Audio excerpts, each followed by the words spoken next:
Jesús instó a los seres humanos caídos a convertirse en hijos e hijas de Dios, pero lo más notable fue que se proclamó a sí mismo unigénito de Dios. En un mundo donde la humanidad había estado pagando indemnizaciones continuamente durante miles de años de historia, este concepto, el unigénito de Dios, fue una sensación.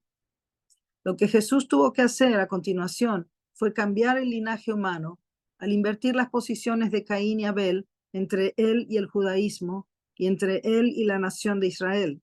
Sin embargo, no pudo hacerlo. Por lo tanto, aunque recuperó el título de unigénito de Dios, no pudo conocer a la unigénita de Dios. Ella había sido preparada, pero Jesús no podía encontrarse con ella sin un fundamento a nivel tribal. Empezando por la familia de Jesús, había que establecer vínculos que conectaran al individuo con la familia y la tribu para que el linaje de la humanidad pudiera ser cambiado con el tiempo. Para que Jesús tuviera un fundamento familiar, debería haber recibido a su esposa, la mujer que vino como la encarnación del Espíritu Santo. Perdón. Si hubiera recibido a esa mujer que encarnaba el Espíritu Santo, podría haber trabajado libremente en el nivel horizontal. Sin embargo, Jesús solo pudo establecer esta condición espiritualmente porque sus 3 discípulos principales no cumplieron el estándar de convertirse en sus hijos. Esta era la amarga pena de Jesús, ya que la gente en la tierra no podía hacer una condición de indemnización adecuada. Jesús tuvo que ascender al cielo de forma prematura. El hombre representa el cielo y la mujer a la tierra. Jesús, el Padre verdadero de la humanidad, ha estado en el cielo. El Espíritu Santo es la madre verdadera de la humanidad. Por lo tanto, el Espíritu Santo debe venir a la tierra en la carne. Sin embargo, la unigénita de Dios no pudo aparecer en el tiempo de Jesús y esa voluntad no pudo cumplirse. El término Espíritu Santo se refiere a la madre espiritual. Jesús, en unidad con el Espíritu Santo, multiplicó a los hijos espirituales y estableció el fundamento mundial que es el cristianismo. Sin embargo, puesto que este fundamento cristiano se estableció solo espiritualmente, no es suficiente para cumplir la voluntad de Dios, tanto espiritual como físicamente. Así llegamos a la conclusión de que Jesús debe regresar. Es inevitable porque el mundo físico sigue siendo imperfecto. A menos que el fundamento espiritual del cristianismo esté conectado con el fundamento que el Señor en su segunda venida construye en el mundo físico, no podemos ir más allá de nuestra historia actual y comenzar una nueva historia, la del mundo de Dios, en el espíritu y en la carne. Comienza un nuevo título. Continúa un poco más.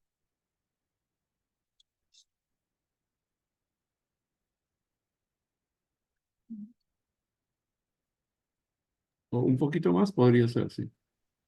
Ok. La Madre verdadera, la unigénita y el Espíritu Santo sustancial. Jesús, el centro del cristianismo, es el esposo. Él recibe a su esposa en la cena de las bodas del Cordero. La cena de las bodas del Cordero se refiere a las bodas de 2 seres humanos en la carne, un hombre y una mujer, en las posiciones de Jesús y del Espíritu Santo. Para los cristianos, Dios es el Padre y Jesús es el Hijo. El Espíritu Santo es el Espíritu Madre. Así, al recibir al Espíritu Santo, renacemos. Debemos recibir el renacimiento del Espíritu Santo. Los seres humanos nacen de la unidad del amor de sus padres. Esta es una ley natural. Jesús es el Padre, el Espíritu Santo es la Madre. En otras palabras, Jesús es el esposo y el Espíritu Santo es la esposa. Cuando el Espíritu Santo entra en su corazón, si su corazón anhelante se une con el corazón anhelante del Espíritu Santo por Jesús, quedarán embelesados. El espíritu de amor de los padres verdaderos espirituales, Jesús y el Espíritu Santo, les infundirá nueva vida. Esto es lo que el cristianismo llama renacimiento. El reino de los cielos es un lugar donde hombres y mujeres entran junto con sus familias. Sin embargo, cuando Jesús vino a la tierra, no pudo encontrar a su esposa y murió sin poder tener hijos. Por lo tanto, hasta el día de hoy permanece en el paraíso, donde durante 2000 años ha estado orando y obrando por medio del Espíritu Santo. Al principio, una mujer cometió el pecado por primera vez. Por lo tanto, el Espíritu Santo, un espíritu femenino, debe venir al mundo como una mujer real y limpiar ese pecado. Esto sucederá cuando Jesús venga de nuevo al mundo como el esposo y provea la nueva semilla. Al revivir la misión de Jesús, el propósito de Dios es construir un mundo nuevo, centrado en Dios, basado en el linaje de los padres verdaderos del nuevo cielo y nueva tierra. Cuando ese mundo se manifieste, podemos decir que la voluntad de Dios se ha cumplido según lo planeado. Vamos a ver un párrafo más para terminar esta página. Vivimos en un tiempo en el que las mujeres pueden movilizar el mundo para la providencia de Dios de la restauración. Esto indica que ha llegado el momento en que Eva puede aparecer para restaurar el mundo. Dicha Eva es la encarnación del Espíritu Santo y la representante de todas las mujeres de la tierra. Debe convertirse en una esposa verdadera y en una madre verdadera. Luego debe convertirse en una reina verdadera. Por lo tanto, ella estará equipada con las cualidades para convertirse en tal persona. Su carácter será tal que podrá asumir la responsabilidad de estos 3 roles y aún más. Dios ha buscado una mujer así, que pueda convertirse en una madre verdadera, una esposa verdadera, una reina verdadera y más. Una vez que Dios la llame, esta mujer debe poder rechazar el mundo de Satanás y marchar valientemente hacia adelante. Ayuda. Vamos a quedar ahí.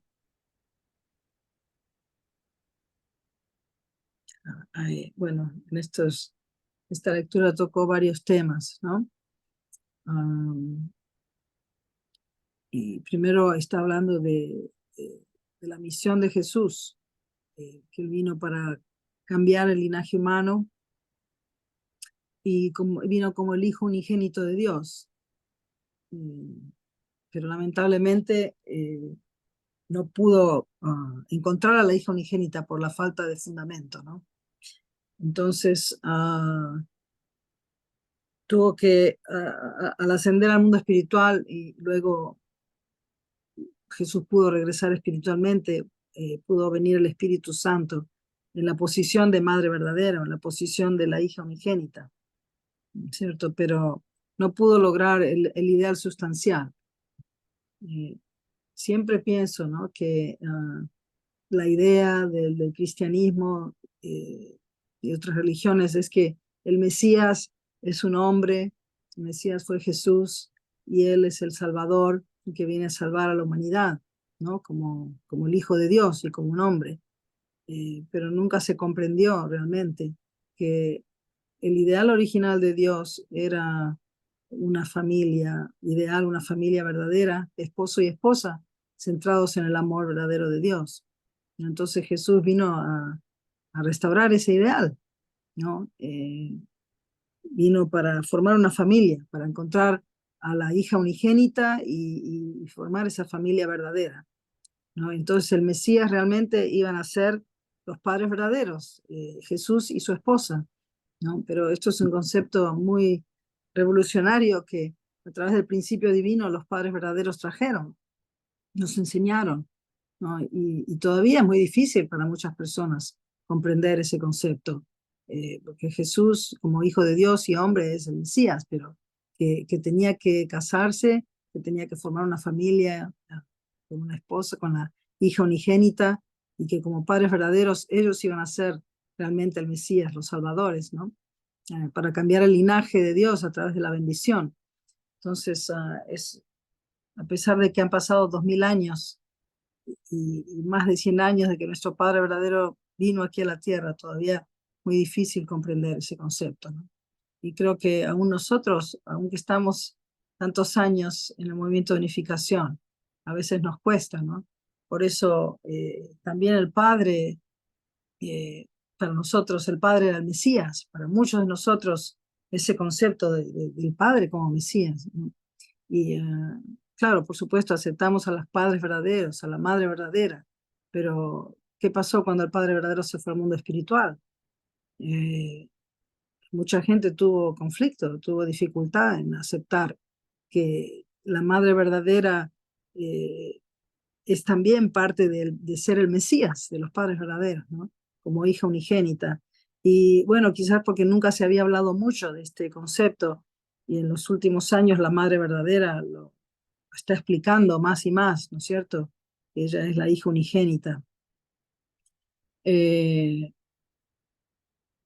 Yo pienso que tenemos que seguir orando mucho y estudiando mucho las palabras de la Madre verdadera, de los padres verdaderos, para que podamos sentir el valor de la Madre verdadera como hija unigénita y podemos comprender, ¿no? Realmente. Y la gran oportunidad que la Madre verdadera trae, perdón, al haber restaurado a Eva, ¿no? A la mujer. Por muchos siglos la mujer tuvo que sufrir por el error, el pecado de Eva, pero la Madre verdadera pudo restaurar todo, ¿no? Y dice como, creo que es esposa verdadera, hija verdadera, madre verdadera y reina verdadera, ¿no? Entonces, la hija unigénita pudo restaurar todas las posiciones de la mujer y traernos la oportunidad a las mujeres de poder finalmente convertirnos también en hijas verdaderas, esposas verdaderas y madres verdaderas. Bueno, es una pequeña reflexión. También les quería comentar, cuando empecé la devoción de esta mañana a las 6, pude, porque a veces no me acuerdo los sueños, pero pronto me vino claramente que había soñado con el Padre verdadero. Y me sorprendió, pero sí, estábamos en una sala con muchos hermanos y hermanas, como una reunión, un seminario, no sé lo que era, y el padre entró y le saludamos y él se fue a hablar con un grupo de hermanos y a saludar, después pasó cerca mío, yo me incliné, pero después él siguió a hablar con otros hermanos, ¿no? Pero, y se lo veía mucho más joven, por supuesto, no jovencito, pero quizás como cuando él tenía unos 50 años por ahí, y fue muy lindo.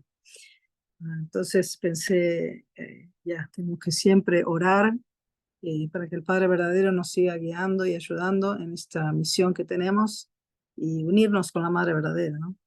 Bueno, voy a dejarlo ahí y ahora me gustaría invitar a alguien que quiera compartir una reflexión. No sé si Nancy Makoski está disponible, me encantaría poder escucharla. Si